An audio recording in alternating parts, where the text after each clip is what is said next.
Welcome back to this next part of the seminar. Before we start, I want you to sit back, think a bit of what you've learned.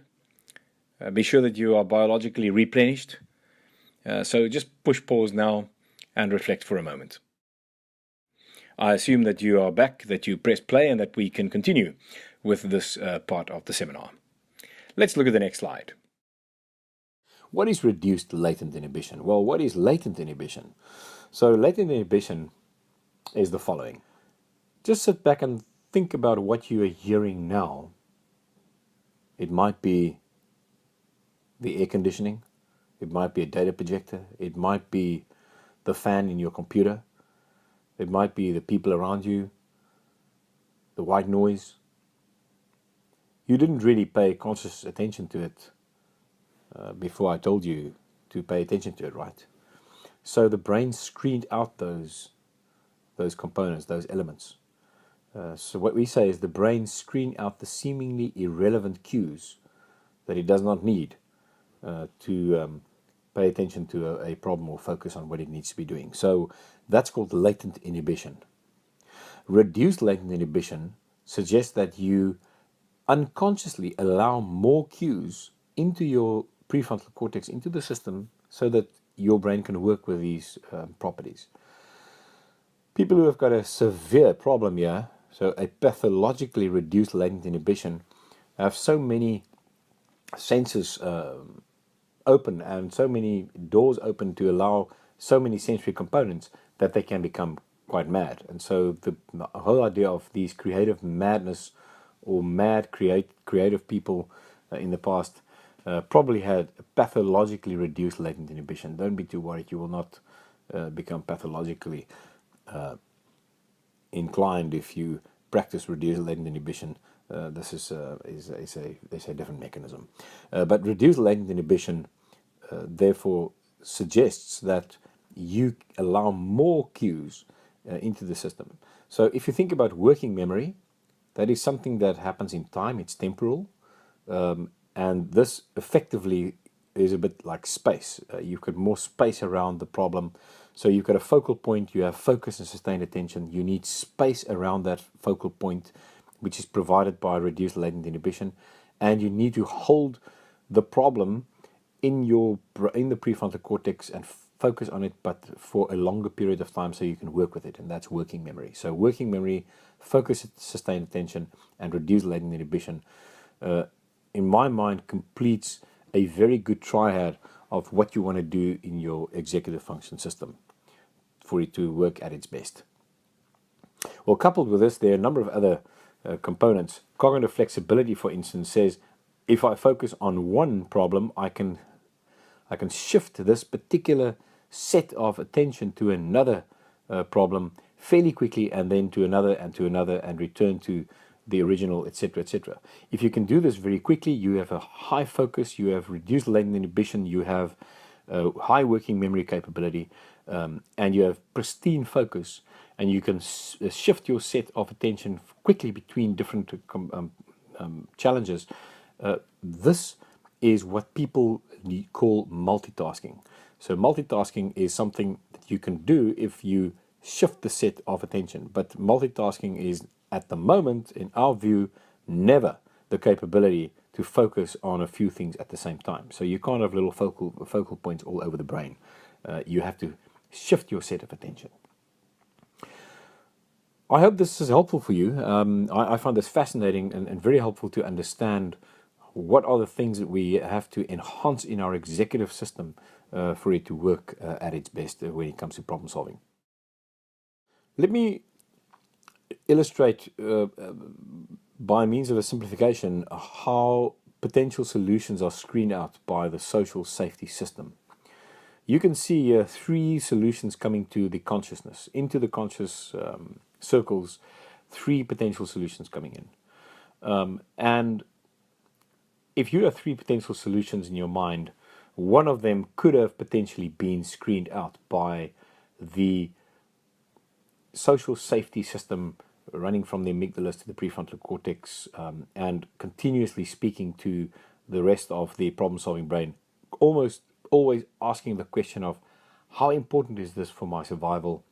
will this give me belonging? Will this give me identity? And will this give me a sense of making a meaningful contribution? So our understanding today is that this is a continuous screening process. And if a potential solution that I would, in my archaic brain, where I have a certain cultural view of what is good for me and what provides social safety for me, I would have screened out a realistic solution because in my history and my ancestry, this was not a realistic solution for where I come from, although I'm in a new world today, and therefore it is a realistic scenario of the possible.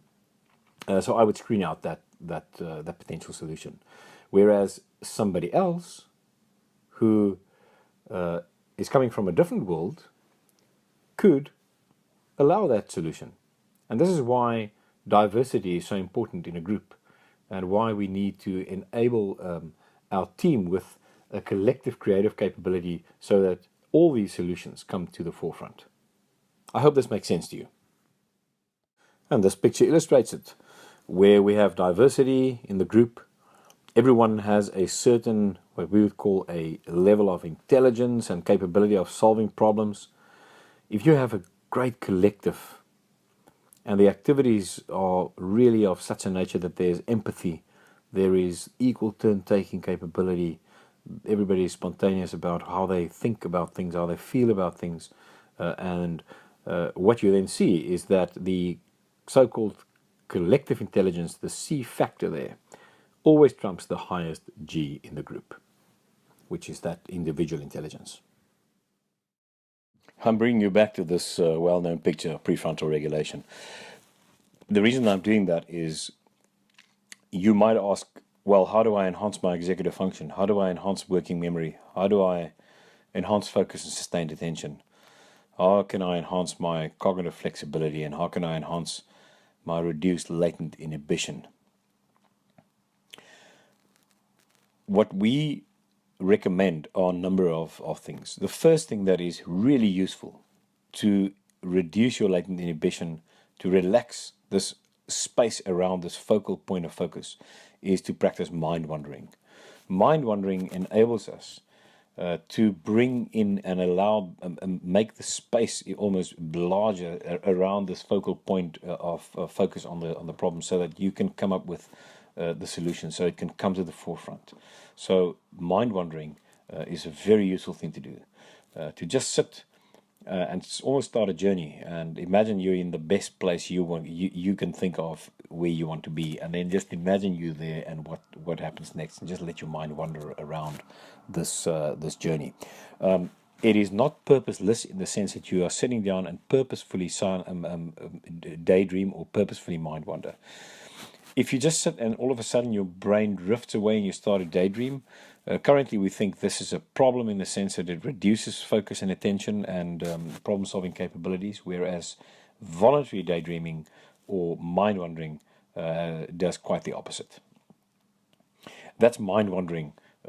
If you also want to reduce latent inhibition, another way would be to just sit and, almost in the same way that you focus your attention on one point, on one object while you are practicing mindfulness, you are silencing your mind.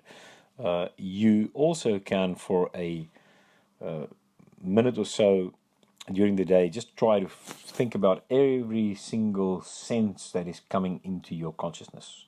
Just think about everything that's coming to your consciousness and allow all of that into your system, and try to sort of pay attention to every single cue that you can think of that you would have screened out, and that's to enhance your reduced latent inhibition. Working memory, all these crossword puzzles, all kinds of brain games. We still know that there's a controversy around this brain training games, online brain training games, and that there are exaggerated claims about its efficacy. We also know today that two of these companies, Brain HQ or Posit Science, who produce Brain HQ, and Cognifit, have produced articles with compelling evidence of improvement of these functions in the executive function of the prefrontal cortex. One of the big challenges here is that we are not sure that if you become better at playing a certain game, that you also become better at doing other things, and that there is something we call transference. So can you transfer these capacities that you are building in the executive function for particular activities to another activity, which is not relevant or related to this particular activity? But we do see that this is starting to come to the body of science and becoming part of our scientific understanding. And so we still recommend using these brain training games. At least they are fun, and as we say, the body of evidence that it works is growing. Well, let's check that we've learned everything we need to learn in the session. The neuroscientific definition of innovation, we have dealt with that. It's a result of the capacity of the brain to solve problems, to fashion novel products that promote the group's well-being. We talked about this idea that learning capacity and innovation capacity are the major contributors to problem-solving capacity. We said problem-solving starts with knowledge, and the more you know, the more innovative you can be, and how important it is to ensure that your learning capacity is optimized, ensure that you have something called hippocampal fitness, look after your hippocampus, ensure that there are enough growth factors there, and nourished brain circuits and cells. At the core of problem solving is the process of making realistic scenarios of the possible. This is the what if and the curiosity, the convergence, the divergence, the whole abstraction idea. The processes of abstraction and executive function take place along the superhighway of the brain and in the prefrontal cortex, and it's effectively one big system. And then finally, don't forget that because of the cultural view of the world in each of us limit the amount of possible solutions that are presented to the conscious, it's really important for us to ensure that we work in a high-performance team and leverage the diversity of this team. This brings us to the end of the Brain Performance Seminar on problem solving. This also brings us to the end of the course. You can sit back and maybe reflect a bit on the course. Think about the brain basics that we've covered, all the basics of how the brain works for us to ensure that our brain-body systems are optimized, that we perform at our best. What are these core competencies essential for thriving in life? How do they form the platform for the acceleration of the mastery of our skill sets and competencies? Why are they important? Not only to ensure that we do not implode, that we build resilience and that we are in a state of wellness, but also that we are in a state of readiness, that we have a maximized potential and capacity to build our new skill sets and competencies, and that we can continuously do this throughout life. Think about these four core competencies: resilience, self-leadership, or also emotional regulation. Think of learning capacity, think of innovation capacity. Why they are important to ensure that you and I are not only well as individuals, that we not only survive within our groups, but that we thrive through high performance, through capabilities of problem solving, and ensure that we have a body of knowledge that we can build our competencies and skill sets upon. We also had a pre and a post assessment. In fact, you're going to do your post assessment next, and to see to what extent you have built this brain body system and enhanced your capacities within your brain body system. I really hope that you enjoyed the course. I also hope that you find the compliance possible. It's not easy. And I also hope that you really, most of all, have found ways of improving and enhancing and optimizing your team performance capacity, and that you are building high-performance teams as we are speaking. All of the best with your work and your life, and may this always be in a wonderful, optimized balance.